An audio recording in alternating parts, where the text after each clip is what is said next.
सापमोचन कवितार तृतीय कालांश को आपण मानक स्वागत। प्रथमे ब्रह्मनाद करने सावधान सिद्ध ब्रह्मनाद।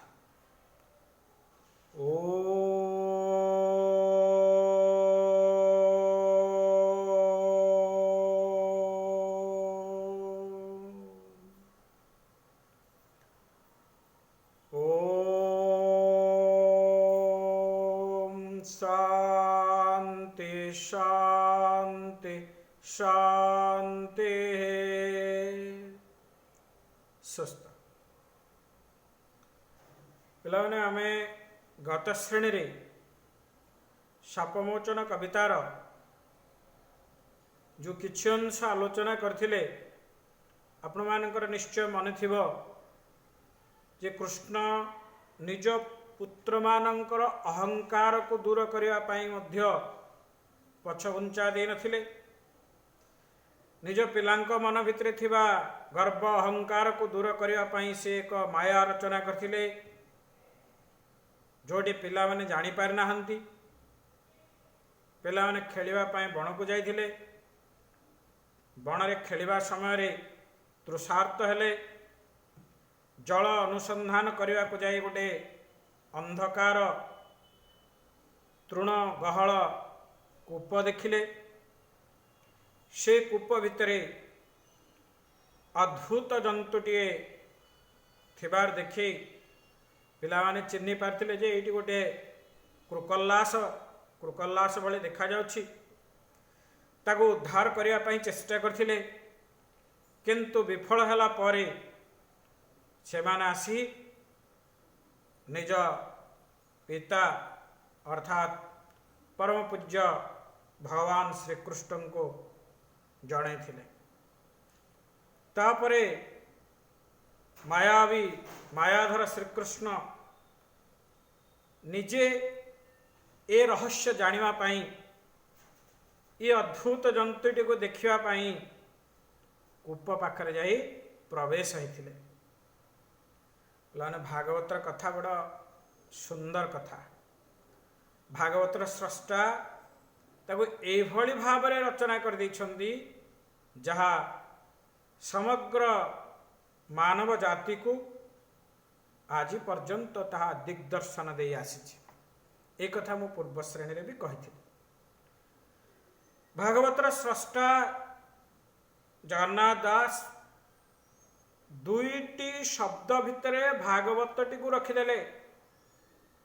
भागवतटी को रखिचंत अर्थ समस्त मानव जातिर कथा को ता भितरे सीमित कर दैछंदी। शब्द दुईटी गोटे होची नमयी नम्र कथा आउ गोटे होची विश्वास।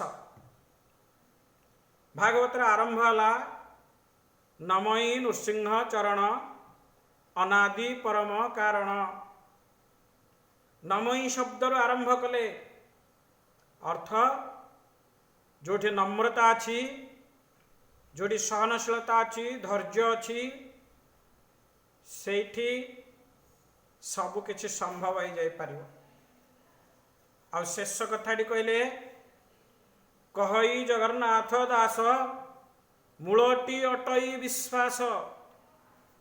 शेष करदेले विश्वास रे आरंभ कले नमयी रे शेष कले विश्वास रे। यदि गोटे मनीष पाखरे दुईटी तक गुण नथिबो, नम्र स्वभाव नथिबो कि विश्वास करवाटी नथिबो ताले ए संसार से सुखी हो पारे नाही। सबु किछि ता पई दुख पालटी जाए, कष्ट पालटी जाए। तेणु ध्यान दब पिले भागवतर स्रष्टा केते सुंदर भाव भागवत को लिखिले जे नम्र स्वभाव हवा दरकार आउ विश्वास थिबा दरकार। बुझिपारल ए स्रष्टांगर अमूल्य सृष्टि भागवतर किछि अंश आमे पूर्व श्रेणी रे पढ़िथिले। आज आमे आउ किछि अंश को पढ़िबा। तो प्रथमे देखिबा पूर्व कालांश रे आमे पढ़िथिबा किछि विषयर प्रश्न। पद्य शापमोचन कवि जगन्नाथ दास।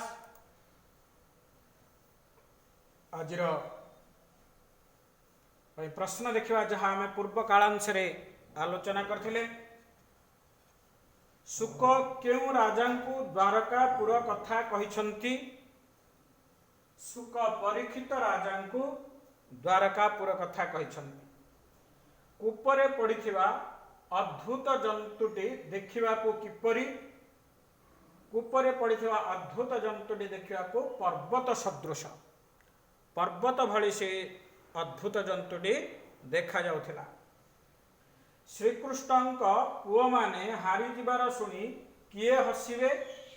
उत्तर दिए चक्रपाणी। चक्रपाणी अर्थ कृष्ण थिला, शुणी हसिबे चक्रपाणी अर्थात भगवान कृष्ण ए पुओ माने हारी जिबार कथा शुणी हसिबे बोली पिला माने आलोचना करिसंती। आजिर आलोचना देखिबा आमे। आजिर विषय हमर कोन रहिछि? जो अंश तक आम पूर्वर पढ़ी आज ता परठू पढ़ा। गत श्रेणी भी मो कविताटी किभली आपण माने आवृत्ति करेंगे पढ़े तार छंद जतिपात सहित आपण मान कही।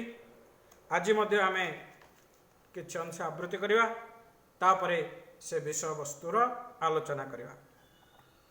नवाक्षरी छंदरे रचित भागवत कहे अद्भुत क्रोकल्लासकाये दिशये गिरिशृंग प्राय अधोब दन ऊर्ध्वलांज देखिच केत देवराज दयासागर देव हरे तालांज बाम करे धरे कोपुतो नीले दामोदर माला जे सने मालाकार तोलिप कमते ऋषिकेश प्राण छाड़ेला कृकल्लास जेणुला गेला कृष्ण कर दिव्यस्व रूप हिला तार उदय गिरी शिखे ससे जिसने गगने प्रकाशे शुद्ध सुवर्ण देह झले जल दे जैस ने बिजोले दिव्यवसन गंधमाल देखिच केत नंदबाल ताहा जानन्ते कृष्ण एके विख्यात अर्थे नरलोके तारवदन चाहि हसे पुच्छन्ते प्रभो ब्रह्मराशे तु महाभाग पुण्य देहे देवता प्राय मुमणई कहतो केवण पुरुष किंपाहो एलो कृकल्लास କି ପାପ ବଂଶ ଭୋଗ କରେ ଶରୀର ଅନ୍ଧ କୂପେ ଭରେ ଏ କୂପେ ଅଛୋ କେତେ କାଳ कहना करे अवहेला तू ही तो न हो पापी जाना कहे केवल विधान।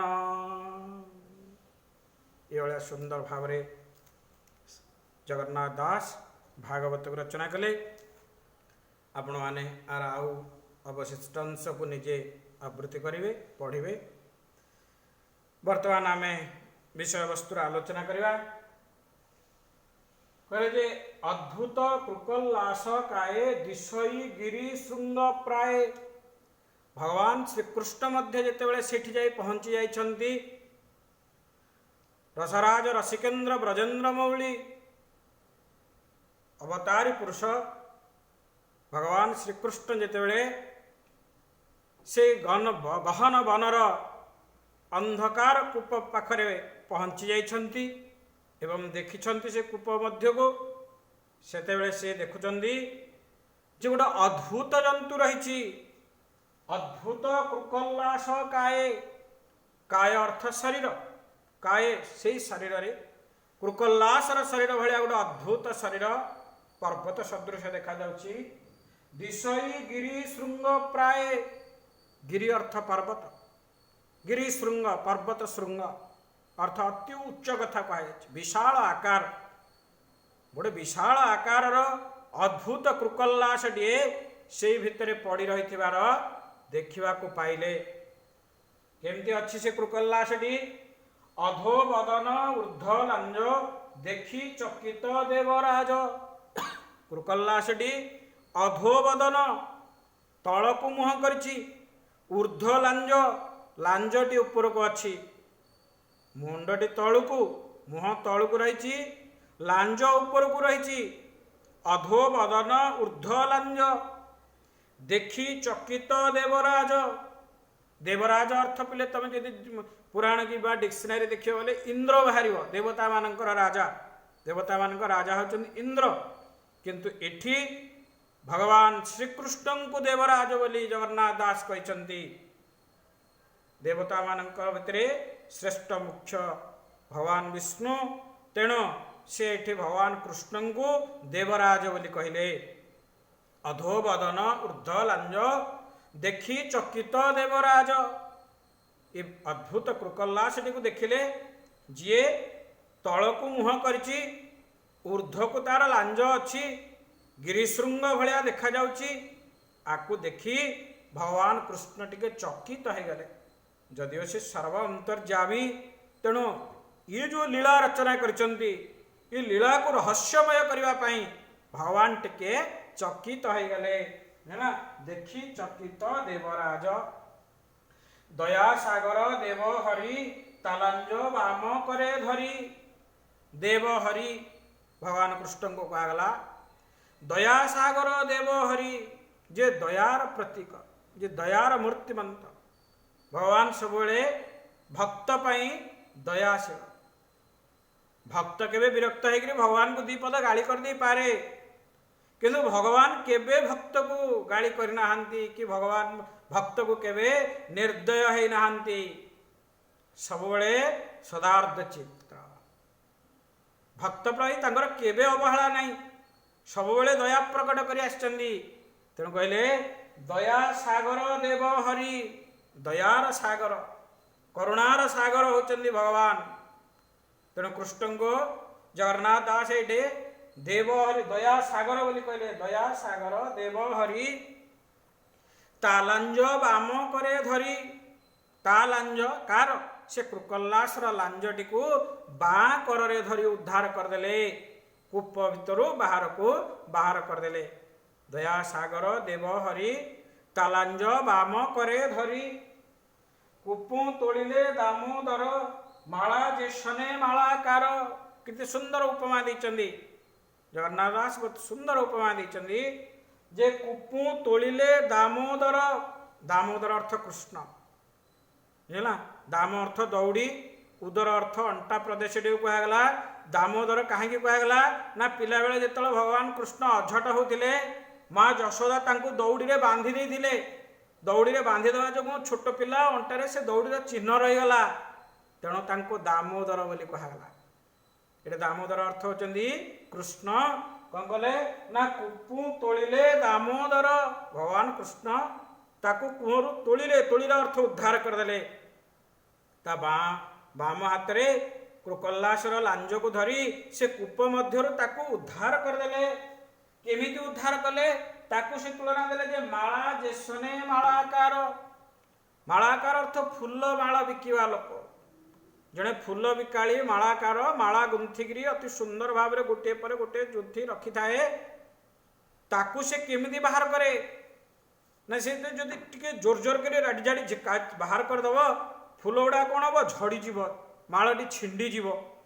ତେଣୁ ଅତି ଯତ୍ନ ସହକାରେ ଗୋଟିଏ ଗୋଟିଏ ମାଳକୁ ମାଳାକାର ସେଇଠୁ ବାହାର କରି ବିକ୍ରି କରେ।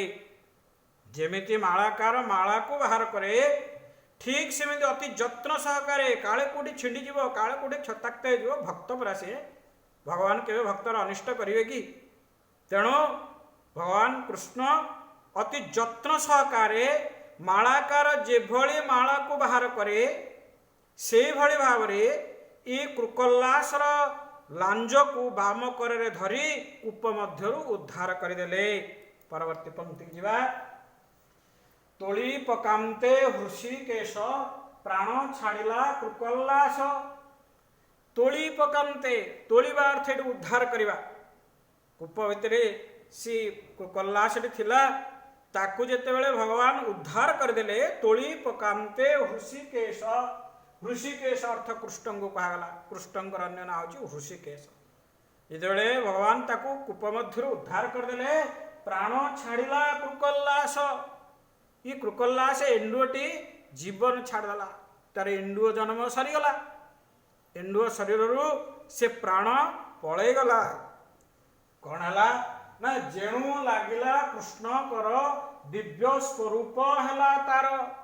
ଏଇଠି ଯମରାଜ ତାକୁ ସେତେବେଳେ କହିଥିଲେ ଯେ ତୁ ଏମିତି ଅନ୍ଧକାର କୂପ ଭିତରେ ପଡ଼ିଥିବୁ, ଯେତେବେଳେ ମଦନ ଗୋପାଳ ଭଗବାନ ଶ୍ରୀକୃଷ୍ଣ ବ୍ରଜ ବିହାରୀ ବ୍ରଜରାଜ ରଜସ୍କେନ୍ଦ୍ର ପୁରୁଷ ଆସି ପହଞ୍ଚିବେ, ତାଙ୍କର କରସ୍ପର୍ଶ ହେବ, ସେତେବେଳେ ତୁ ମୁକ୍ତି ଲାଭ କରିବୁ।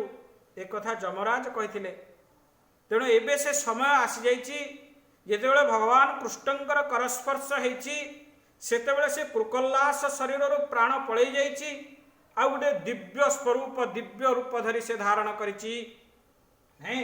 ତେଣୁ କହିଲେ ଯେଣୁ ଲାଗିଲା କୃଷ୍ଣ କର। କର ଅର୍ଥ ହାତ। କୃଷ୍ଣଙ୍କର କର ଯେହେତୁ ହାତ ଯେହେତୁ ଲାଗିଛି, କରସ୍ପର୍ଶ ହେଇଛି, ଦିବ୍ୟ ସ୍ୱରୂପ ହେଲା ତାର। ଅତି ସୁନ୍ଦର ରୂପ ଧାରଣ କରିଲା ସିଏ। ଦିବ୍ୟ କନ୍ଦର୍ପ ଭଳି ଗୋଟେ ରାଜପୁରୁଷ ଆଗରେ ଉଭା ହେଇଗଲା, ଠିଆ ହେଇଗଲା। ନାଇଁ ତେଣୁ କହିଲେ ଉଦୟ ଗିରି ଶିଖେ ଶଶୀ, ଯେସନେ ଗଗନେ ପ୍ରକାଶୀ। ଟିକେ ଆଳଙ୍କାରିକ ଶବ୍ଦ ପ୍ରୟୋଗ କରି ଜଗନ୍ନାଥ ଦାସ ଲେଖିଦେଲେ। ଏ ଦିବ୍ୟ ପୁରୁଷ ପୁଣ୍ୟାତ୍ମାଙ୍କର ରୂପକୁ ବର୍ଣ୍ଣନା କଲେ। କେମିତି ସେ ଝଲସି ଉଠୁଛି, କେମିତି ନା ଉଦୟେ ଗିରି ଶିଖେ ଶଶୀ। ଶଶୀ ଅର୍ଥ ଚନ୍ଦ୍ର, ଶଶୀ ଅର୍ଥ ଚନ୍ଦ୍ର, ଗିରି ଅର୍ଥ ପାହାଡ଼, ଶିଖ ମାନେ ଶିଖର ପ୍ରଦେଶ। ଯେମିତି ପାହାଡ଼ର ଶିଖର ପ୍ରଦେଶରେ ଚନ୍ଦ୍ର ଉଦୟ ହେଲେ ଦେଖାଯାଏ, ଯେଉଁ ଭଳିଆ ସୁନ୍ଦର ଦେଖାଯାଏ। ଯେସନେ ଗଗନେ ପ୍ରକାଶୀ, ଗଗନ ଅର୍ଥ ଆକାଶ, ଆକାଶରେ ପ୍ରକାଶ ପାଏ। ପାହାଡ଼ର ଶିଖର ପ୍ରଦେଶରେ ଚନ୍ଦ୍ର ଉଦୟ ହେଇ ଆକାଶକୁ ଆସିଲେ ଯେଉଁ ଭଳିଆ ସୁନ୍ଦର ଦେଖାଯାଏ, ସେଇଭଳିଆ ସୁନ୍ଦର ଦେଖାଗଲା ଏ ଦିବ୍ୟ ପୁରୁଷର ରୂପ। ଆହୁରି କହିଲେ ଯେ ଶୁଦ୍ଧ ସୁବର୍ଣ୍ଣ ଦେହ ଝଳି, ଜଳଦେ ଯେସନେ ବିଜୁଳି। କଳା ମେଘ ଦେହରେ ବିଜୁଳିର ଝଲକ ସୃଷ୍ଟି ହେଲେ ଯେଉଁ ସୁନ୍ଦର ଦେଖାଯାଏ, ଯେମିତି ତେଜିଆନ ଆଲୋକିତ ହେଇଯାଏ, ଠିକ୍ ସେମିତି ଏଇ ଲୋକର ଦେହଟି ସେମିତି ଦେଖାଗଲା। ଶୁଦ୍ଧ ସୁବର୍ଣ୍ଣ ଦେହ ଝଳି, ସୁବର୍ଣ୍ଣ କାନ୍ତି, ସୁନାର ବର୍ଣ୍ଣ ଭଳିଆ ତେଜିଆନ ସିଏ, ଶୁଦ୍ଧ ସୁବର୍ଣ୍ଣ ଭଳିଆ ତା ଦେହ ଝଲସି ଉଠୁଛି, ତେଜିଆନ ହେଇ ଉଠୁଛି। केमिति तुलना कले ना जल दे जेसने बिजुली जलद अर्थ मेघ मेघ देहरे बिजुलीर झलक सृष्टि हेले जो भलिया सुंदर देखा जाए ए कृकल्लास शरीर प्राणटी बाहरी जाई गोटे दिव्य कंदर्प पुरुष भली उभा हो गला ठिया हो गला ताहा जानती दिव्य वसन गंधमाल देखी चकित नंद बाल दिव्य वसन रजाटी आहरी इक्ष्वाकु वंशरे जन्म सूर्य वंशरे तार जन्म तेणु अति राजकीय वेश परिपाटी रही ताकू देखिले कहले दिव्य वसन गंधमाल अति सुंदर पोशाक पिंधि दिव्य वसन वसन अर्थ पोशाक गंधमाल माला धारण करची सुगंधित माला धारण करची उत्तम वस्त्र परिधान करची देखी चकित नंदबाल अर्थ कृष्ण को कहा जाए नंद कुमार बाल अर्थ पुओ को बाल बोली कहा जाए नंदबाल नंदंकर कुमार कृष्ण को कहा जाए जे कृष्ण तार से दिव्य रूप को देखी चकित हो गले आश्चर्य हो गले किए ये कहीं एत दिन है अंधकार कूप भितर पड़ रही जाना इच्छा है नहीं तेणुक ताहा जानती कृष्ण एके विख्यात अर्थे नर लोके भगवान कृष्ण से कथा जानी ये प्रकृत से किए कहीं एत वर्ष धरी पड़ रही जे लीलामय पुरुष ए लीला तो सी निजे रचना कर कौन जानी ना कि जानी किंतु नरलोक विख्यात पाई मानव समाज निकट में तार प्रचार करने लोकों को ये वार्ता दवापाई जनवाई भगवान कृष्ण ताको पचारे है कहले ना ताहा जानती कृष्ण एके कृष्ण से सबु कथा को एका जानी किंतु विख्यात अर्थे नरलोक से कथाटी से प्रसंगटी विख्यात करने कहले तार बदन चाही हसी पुछंती प्रभु ब्रह्मराशि तार मुह को चाही हसी हसी पचारुचंदी तार बदन चाही हसी कार बदन को चाही हसिले से दिव्य पुरुषर मुह को चाहिए हसिकी पचारे पुछंती पचारती संस्कृत शब्दटी पुछंती प्रभु ब्रह्मराशि कृष्ण को कहा जाए भगवान कृष्ण से दिव्य पुरुषर मुह को चाही हसी हसिकी पचारुचंती पुछंती प्रभु ब्रह्मराशि तुमहा भाग पुण्य देही देवता प्राय मुमणई हे महाभाग संबोधनात्मक शब्दटी हे महाशय हे महाभाग तुमको देखिले गोटे पुण्यात्मा भली लगुच तुमहा भाग पुण्य देही जड़े धार्मिक पुरुष पुण्यवंत पुरुष भली तुमको देखिले मणुची मो लगुच मत सेमती देवता प्राय मुमणई तुमको देखिले गोटे देवता भाया मोर भावना आसूची मणई भावई नहीं तुम जो रूप वर्ण रही लोभनीय कमनीय कांति रही ताकू देखिले गोटे दिव्य पुरुष भाई लगुच जड़े देवतार सदृश मु मने करुछि कहले तुमहा भाग पुण्य देही देवता प्राय मुमणई कहतु केवल पुरुष किंपा होइलु कृकल्लास भगवान सब जानी नरलोक विख्यात करने उद्देश्य से दिव्य देहधारी मनुष्य को पचारे जे कह तू केवल पुरुष तू कि प्रकार पुरुष तू किए कह तू केवल पुरुष किंपा होइलु कृकल्लास कौन पाई तू कृकल्लास हेलु तू तो एडे पुण्यवंत हला लगुचु देवता हला तो खिले देखा लगुच किंतु कौन तू पाप करथिलु काहे तू एते दिन धरी कृकल्लास हेलु तेणु कहले कह तू केवल पुरुष किंपा होइलु कृकल्लास काहे तू कृकल्लास हेलु कि पाप वसु भोग करी शरीर अंधकूपे भरी कि पाप तू करथिलु कि पाप वसु क्यों पापर प्रभावरु को पाप जोगु तो ए अवस्था भोग कलु कि पाप वसु भोग करी शरीर अंधकूपे भरी तो शरीरटी को ये अंधकार कूप भितरे भरी करी रखी तू काहींकी रही तो किए तोर परिचय कौन कह। भगवान सब जानिथिले मध्य नरलोकरे विख्यात करने पाई से दिव्य देहधारी मनुष्य को तार परिचय देवा पाई कहिछन्ते। परवर्ती पंक्ति देखिवा। ए कूपे अछु केते काल कहन करी अवहेल। से ताको पचारचंदी जे कूप भितर तू केते काल धरी रहिचु। ए कूपे अछु केते काल कहतु कहन करी अवहेल। अवहेला माने हेला न करी विलंब न करी तू कह ए कूप भितरे तू केते काल धरी रही आसीचु केते दिन धरी रही आसीचु। तू ही तो नहु पापी जन कह ए केवण विधान। तते तो देखले पापी लोक भलिया लागुनी। तू तो पापी जन जन अर्थ मनुष्य लोक तू तो पापी लोक भलिया लागुनी। ताहले एमितिकर काहेकि हला विधाता तते एमिति जन्मटिए कौन पाई देले ये की विधान नहीं। तू ही तो नहु पापी जन कह ए केवण विधान। सुनीते योग्य जेबे मुहि कह निर्भय चित्त होई। पिला माने चित्तटी मु भिन्न कलर देछि काहे ना एडी जो बड़ तो हवा कथा सेडी हेई पारुनी।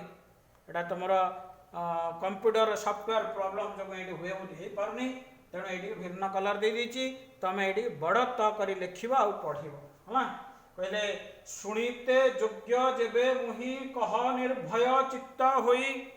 भगवान कहते जे जदि मु शुणिबा पई योग्य अर्थ तोर जन्म वृत्तांतटी तू जदि कहवा उपयुक्त मन करुचु ताहले निर्भय भाव कह। तो चित्त निर्मल रखिरी निर्भय भाव तोर जन्म वृत्तांतटी मते कह। एमंत कृष्ण वाक्य शुणी आनंदे कहे नृपमणि। नृपमणि राजा नृप अर्थ राजा मणि अर्थ श्रेष्ठ अर्थ रे कहा जाइछि। नृपमणि राजश्रेष्ठ ये राजा श्रेष्ठ कहउचंदी कौन एमंत कृष्ण वाक्य शुणी कृष्णंक पाखरु ए भलिया प्रश्न शुणी वाक्य शुणिगिरी कहम आनंदे कहे नृपमणि आनंद सहकारे से राजा श्रेष्ठ कहउचंती केमदी ना शिरे मुकुट रवि प्राय नमिला गोविंदर पाए। शिरे मुकुट रवि प्राय रवि अर्थ सूर्य सूर्य जो भलिया तेजियान से भलिया तेजियान मुकुट को से धारण करिछि। पिलान ध्यान देथिबो जेते दिन पर्यंत जेते बेले मुकुट मस्तक रे थाए सेते बेले से काहा को नमस्कार करंती नाही प्रणाम करिवेनी मुंड नुआइवेनी। टिके प्रसंग बाहर को जाई गोटे मजा कथा कहि सुनिबो।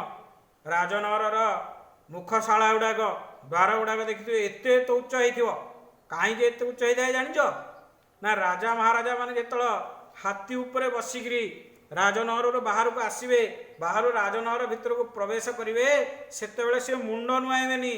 हाथी उपरे राजा बसथिबे राजांक मुंडरे किरोटी लागिथिबो मुकुट थिबो तथापि से मुंड को नुआइवे नाही। तेणु सेतिक उच्चरे तांकर मुखशाला थाए। जो दिन देखिथिबो पिले पुओटे बाहा होइकरी बर वेश धारण करी जाउची जेतेबेले ता मुंडरे मुकुट को बांधी दिया जाए सेतेबेले से काहा को नमस्कार करिवनी। जेतेबेले बाहागर सरीजिवो मुकुट मुंडरो ओल्हेइ दिया जिवो कढ़ा होई जिवो सेतेबेले से प्रणाम करिवो नमस्कार करिवो। ए मुकुटर प्राधान्य एते रहिछि किंतु भक्त सबुबले भगवान को पाखरे प्रणाम करे सेठी आ कोटी नियम रहेनी। से भक्त सबुबले शरणापन्न सबुबले तार मथा नत।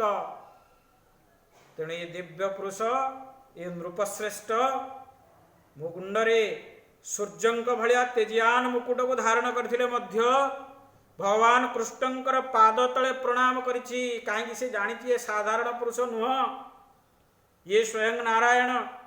तेणु भगवान का पाखरे मथानत करी से भक्ति निवेदन करिछि। शिरे मुकुट रवि प्राय शिर अर्थ मस्तक मस्तक रे मुकुट सूर्य भलिया शोभा पाउछि। शिरे मुकुट रवि प्राय नमिला गोविंदर पाए नमिला प्रणाम कला कोठी गोविंदर पाए गोविंद अर्थ कृष्ण पाए अर्थ पादरे। भगवान कृष्णंकर पाद तले से मथानत करी भक्ति निवेदन कला, प्रणाम जणाइला। कौन कहूँ भोनाथ नृगराज मुहि इक्ष्वाकु वंशे जात होई। पे ध्यान देवा भूल एटा नृगराज, नृड़ा मृ हो जाए। भोनाथ नृगराजा मुहि, बुझिपार एटा म नहीं न, नृगराजा मुहि इक्ष्वाकु वंशे जात होई। से दिव्य देहधारी पुरुष कहूँ जे राजा मु हूँ नृगराज, मोर जन्म इक्ष्वाकु वंश रे। इक्ष्वाकु वंश कौन ना सूर्यवंश। सूर्यवंश रे इक्ष्वाकु बोली जने राजा जन्म होते, महादानी राजा। तेणु मोर जन्म से सूर्यवंश, से इक्ष्वाकु वंश रे मोर जन्म, बुझला। भोनाथ नृगराजा मुहि इक्ष्वाकु वंशे जात होई। जगत मध्ये जेते दानी ताहांक मध्ये मु अग्रणी। ये जगत भितरे जेते दानी राजा अछंदी, जगत मध्ये जेते दानी ताहांक मध्ये मु अग्रणी। ये सबु दानी राजा मानक भितरे मु टिके आग धाड़ीर दानी राजा, माने असंख्य दान करछि। से राजा मानक भितरे मु टिके अग्रणी राजा, अर्थात दान धर्म करिवारे मु केबे अवहेला करी नाही। तू ताहा अच्छो भले जानी मुकी कहिबी परिमाणी। बोले हे प्रभु तमे तो सर्व अंतर्यामी, सब कथा जानिच, मु मध्य किए जानिच, काईकि मु प्रकल्लास हेली जानिच, तथापि तो मते पचारच, मु कोन न कहबी कि? पचारच जदि मु निश्चय कहबी। हैं बोले तू ताहा अच्छो भले जानी, प्रभु तमे से कथा को जानिच, मुकी कहबी परिमाणी। मु ताको आउ कौन वर्णना करी कहबी, कौन आउ ताको व्याख्या करी कहबी? हैं सर्वभूतंक आत्मा तुही अशेष ज्ञान तोर तही। कहा को सर्वभूतंक आत्मा बोली कहा जायछि? भगवान श्री कृष्ण को सर्वभूतंक आत्मा बोली कहा जायछि। से मृगराजा कहते जे तुमे होच सर्वभूतंकर आत्मा। भूत पंचमहाभूत कथा कहा जाए, सर्वभूतंक आत्मा तुही, अर्थ सबु जीव मानकर आत्मा भितर तू वास करिछु, समस्त को तो जानिचु, समस्तंकर मन कथा को तमे बुझी पारुछ। आओ मुक्ति कहबी अशेष ज्ञान तोर तही, ता उपरे तो तोर अशेष ज्ञान अच्छी। आ से कथाटी कि मु कौन कहबी? नहीं, तू नाथ भले यहा जानू केवल मुते परिमाणु। हे प्रभु तमे एक कथा को भल भाव रे जानिच, तू नाथ भले यहा जानू, तमे भल भाव रे मोर जन्म वृत्तांत मु किए कौन काहीकि केते दिन धरी एठे पड़िथिली ए सबु कथा को तमे भल भाव रे जानिच, केवल मते परिमाणु। परिमाणुर अर्थ बोले प्रमाण पाई पचारू, प्रमाण जानिबा पाई, नरलोक रे ख्यात विख्यात करिबा पाई तमे मते कथाटी प्रभु पचारुच। परवर्ती पंक्ति को कहले तथापि आज्ञा घेनी सिरे कहिबी तोहर छामरे। हे प्रभु तमे जदि मते सब जानिगिरी मध्य पचारुछ ताहले मु निश्चय तम कथा से कथा को कहबी। तथापि आज्ञा घेनी सिरे, आपणकर आज्ञा आइछि मते ए विषयटी वर्णना करिया पई कहिबा पई, तेणु जेते जहा हेले मध्य प्रभु मु तम से कथा को कहिबी। कहिबी तोहर छामुरे, छामुरे अर्थ अग्रत आगरे, तम छामुरे कहिबी अर्थ तम आगरे ए कथाटी की कहिबी। भोनाथ शुण मो वचन अनेक देली गुरुदान। भो नाथ, नाथ अर्थ स्वामी, ये भगवान कृष्ण को से संबोधन कर। भोटी हूँ संबोधनात्मक शब्द। भो नाथ अर्थ हे स्वामी, कृष्ण को कहले शुण मो वचन, मोर कथा टिके शुण। अनेक देली गुरुदान, मु अनेक गुड़िए गुरु दान कली, गाई दान देली। संख्या करिबी मुहि केते, शुण उपमा कहू तोते। एगुड़ाक केते संख्यक देइछि ताहा कही हबनी, गणी हबनी, तेणु संख्यारे मु ताकु केते कहिबी? कहले संख्या करिबी मुहि केते, शुण उपमा कहू तोते। ताकु उपमा आकार रे कहि दोछि शुण। भूमि रे अछि जेते धूली, गगने जेते तारामाली, बरसा धार जेते होई, एही प्रमाणे देली गाई। मृगराजा भगवान श्रीकृष्ण को कहते जे मु केते मात्रा गाई दान करिछि से कथा संख्यारे कहबाटी कष्ट हम ताको मु उपमा देकरी कहि दउछि। कौन उपमा देले ना भूमि रे अछि जेते धूली, भूमि रे जेते धूली अछि ताको पिले केबे गणी परियो कि सेई संख्यारे मु दान देली। गगने जेते तारा माड़ी आकाश रे रात्रि जेते संख्या तारा देखा जाउछन्दी ताको हमें गणी परियो कि नहीं, से संख्यारे मु गाई दान देली। बरसा धार जेते होई वर्षा हेले बारी धार पानी टोपा टोपा केते धार पड़ुची गणी परिबा कि पारिबानी। तेणु ए संख्यक मु गाई दान देली अर्थ बहुमात्रा रे असंख्य गाई मु दान करिछि हला। भूमि रे अछि जेते धूली, गगने जेते तारा माड़ी, बरसा धार जेते होई एही प्रमाणे देली गाई। गाई गुड़िकर मध्य रूप वर्णना करछन्ती केमितिकार गाई देइछन्ती। कोन जराजीर्ण रुगुण गाई गुड़िए देइछन्ती कि ना कौन गाई देइछन्ती, को धरणर गाई देइछन्ती से कथा मध्य से लिखिले जे क्षीर संपूर्ण रूपवंती साधु तरुण बच्छावती सुंदर सुख पीलवर्ण सुवर्ण श्रृंग गुणपूर्ण रखुरे रजत खंजणी उचित धने ताहा किणी। राजा से राजा मृगराजा भगवान कृष्ण को कहते जे मु जेमती सेमती गाई मध्य दान देनी। जो गाई गुड़िक देइछि क्षीर संपूर्ण रूपवंती सुस्थ सबल अछंदी, क्षीर दुईला भलिया गाई अर्थ गाई बाछुरी जन्म देइछि।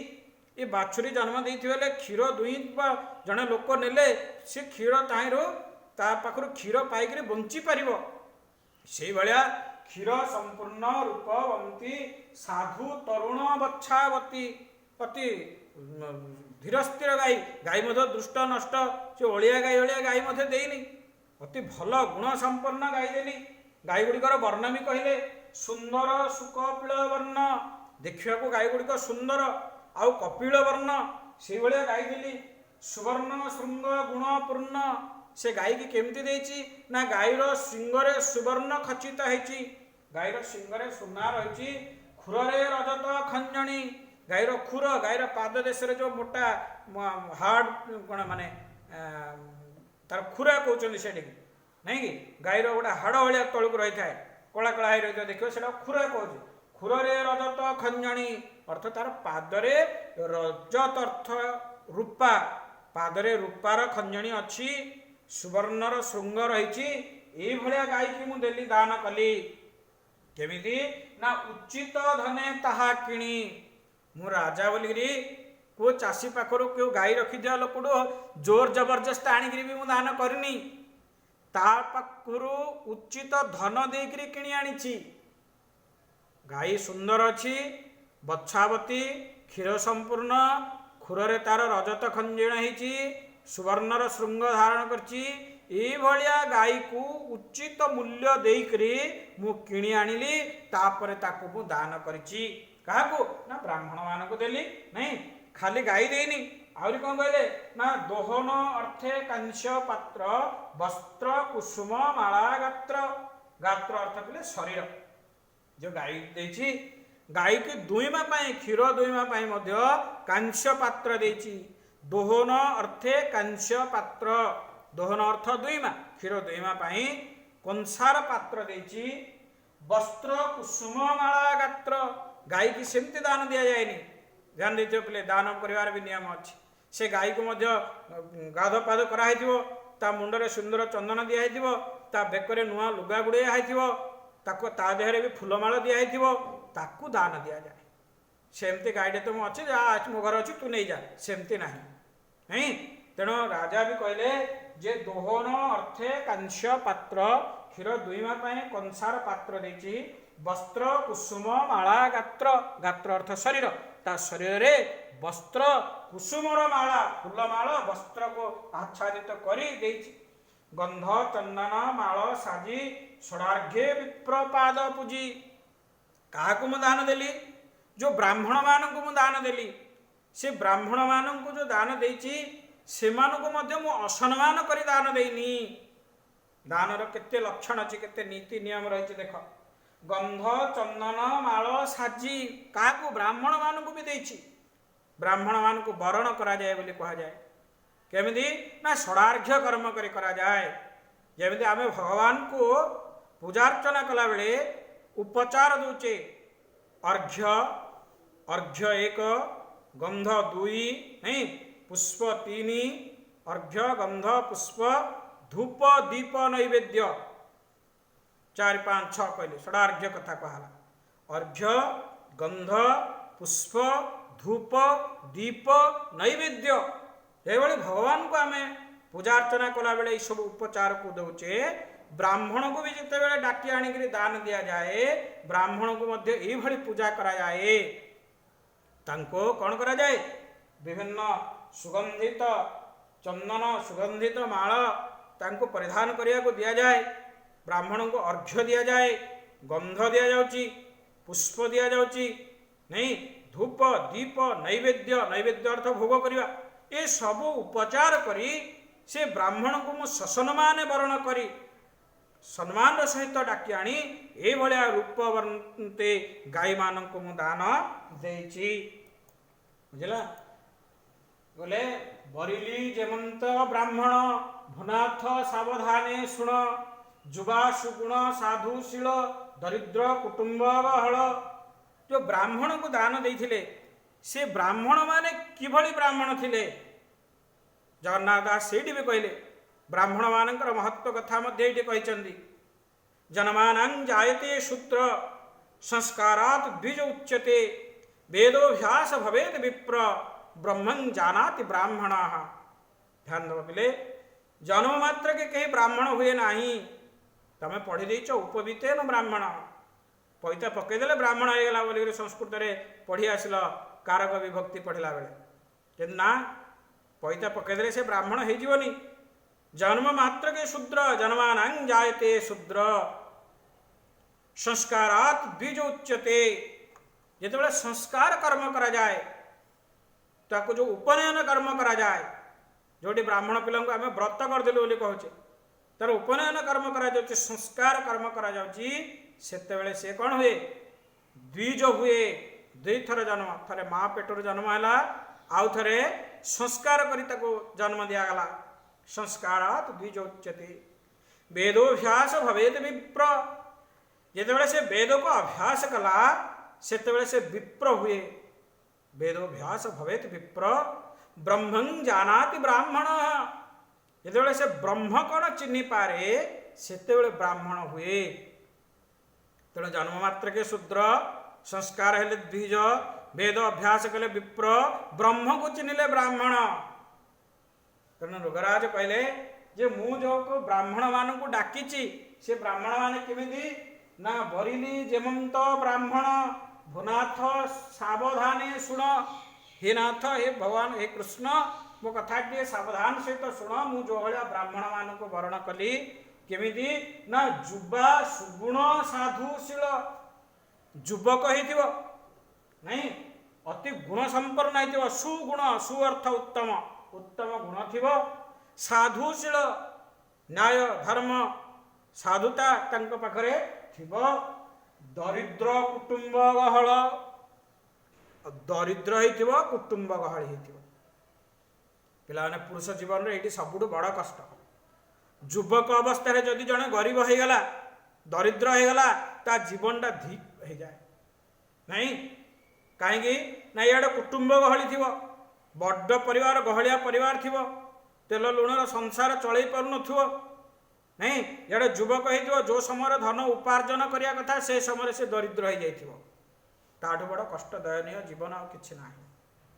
ତେଣୁ ସେଇ ସମୟରେ ତାକୁ ଯଦି ଦାନ ଦିଆଯାଏ, ସେ ବ୍ୟକ୍ତି ଦାନର ମହତ୍ଵ କ'ଣ ବୁଝିପାରିବ, ଅର୍ଥାତ୍ ସେ ତାକୁ ଉପଯୁକ୍ତ କାମରେ ବିନିଯୋଗ କରିପାରିବ।